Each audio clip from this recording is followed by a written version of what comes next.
Boche Gold and Diamonds. Buy now, pay later. Shoranur കവളപ്പാറയിൽ car മരത്തിലേക്ക് ഇടിച്ചു കയറി യുവാവ് മരിച്ചു. 2 പേർക്ക് ഗുരുതരമായി പരിക്കേറ്റു. കവളപ്പാറ ഐക്കോൺസിന് സമീപം ഗോകുൽ നിവാസിൽ ഗോപകുമാറാണ് മരിച്ചത്. കവളപ്പാറ സ്വദേശികളായ ശ്യാം ശങ്കർ, സുധീഷ് എന്നിവർക്ക് പരിക്കേറ്റു. ബുധനാഴ്ച ഉച്ചയ്ക്ക് 3:30യോടെയായിരുന്നു അപകടം.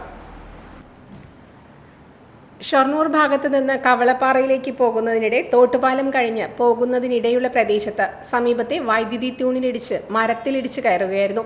മരം പൊട്ടി കാറിന് മുകളിൽ വീണു. മരത്തിനടിയിലായിരുന്നു കാറും ഡ്രൈവറായ ഗോപകുമാറും.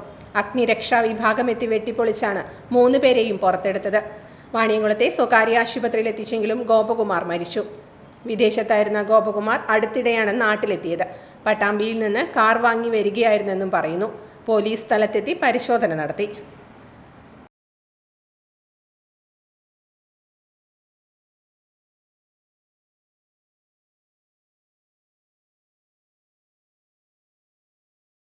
Time Kids Preschool, Mannannur road, Vaniyamkulam.